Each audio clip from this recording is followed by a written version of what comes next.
beauty, and a place of hope. A place where children learn and grow. A place where families beat the odds stacked against them.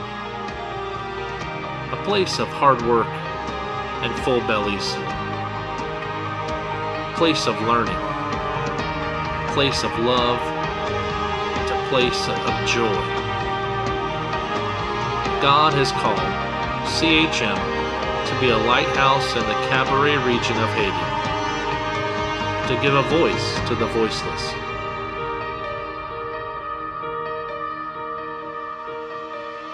We are two schools, strengthening minds and shaping mighty futures.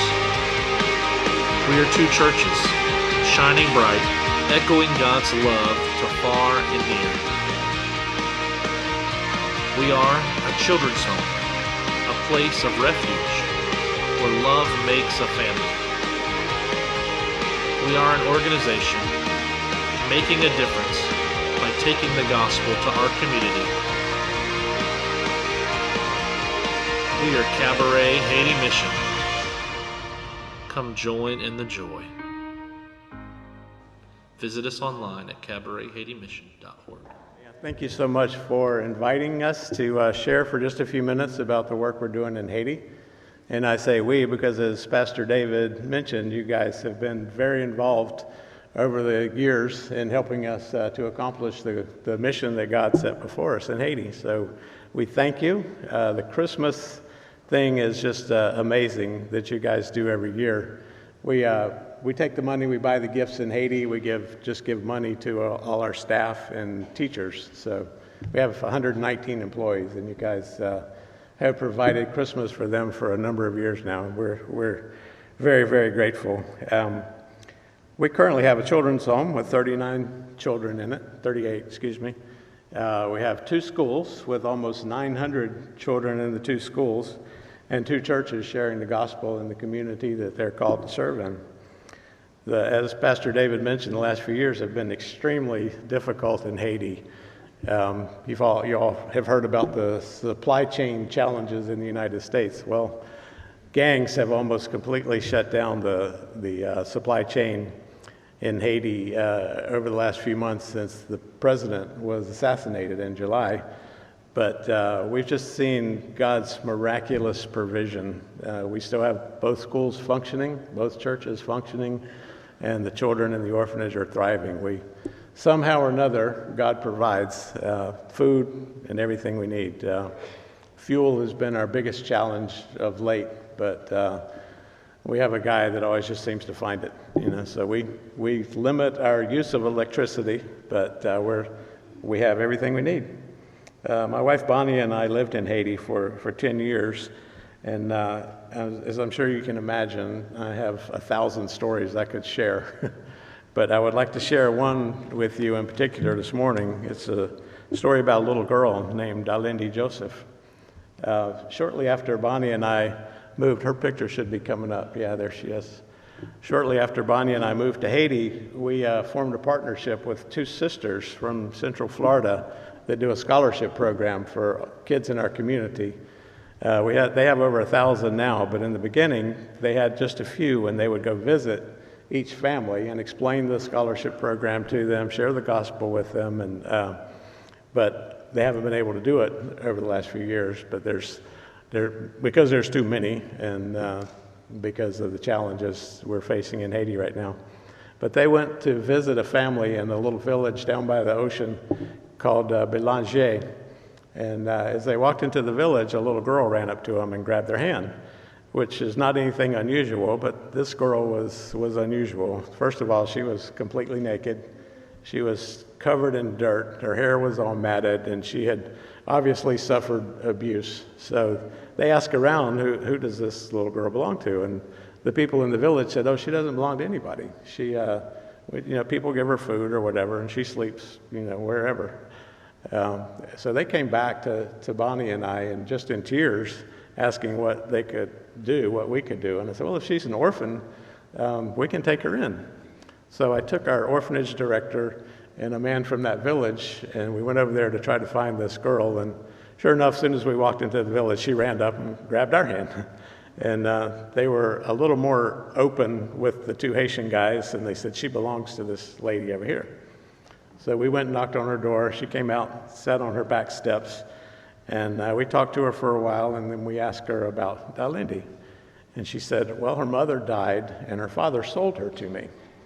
And that's kind of shocking, but there's a system in Haiti called Restavec.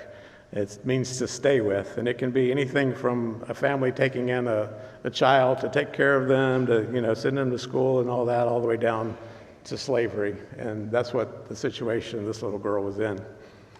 And we asked her if we could take her and put her in our orphanage, and she said, well, yeah, but if you want her, she's a good servant. So if you want her, you have to buy her.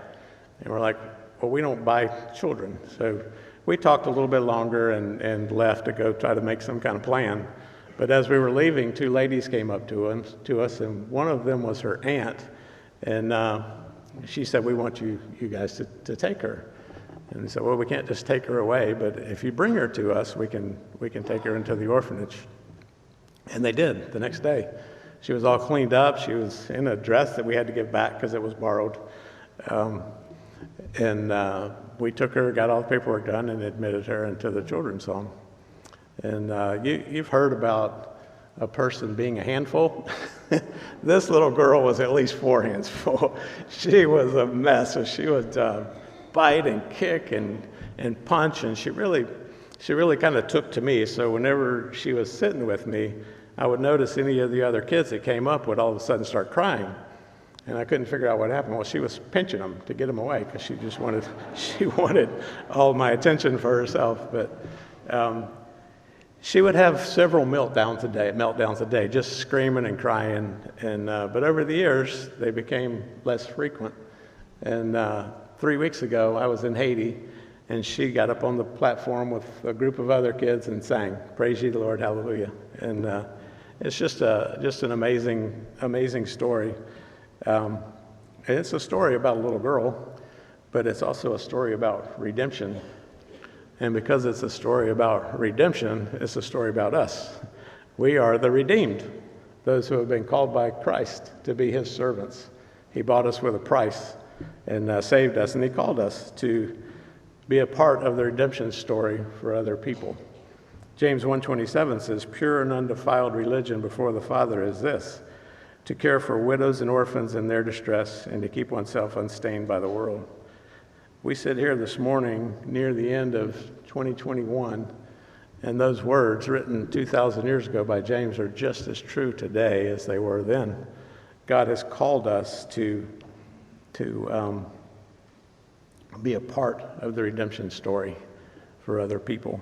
And in this world of darkness and turmoil that we live in, we can step back, take a deep breath, and rest assured this is what we're supposed to be doing. This is what we're supposed to be doing. It's not about accumulating more stuff. It's not about building our own little kingdoms. It's about building God's kingdom. I would like to invite you all to join us in being a part of this whole story. I have this little saying, you can't save the whole world, but you can pick a spot and go to work. And we've chosen to go to work in that one spot, in Bercy, Haiti. And we ask you to join us. A big portion of the money that it takes to fund all of this comes through child sponsorship. It works. This ministry of redemption and reconciliation comes through child sponsorship. I'm asking you today, as God leads you, to sign up back here in the foyer to sponsor a child and be a part of the story. Thank you so much, and God bless you.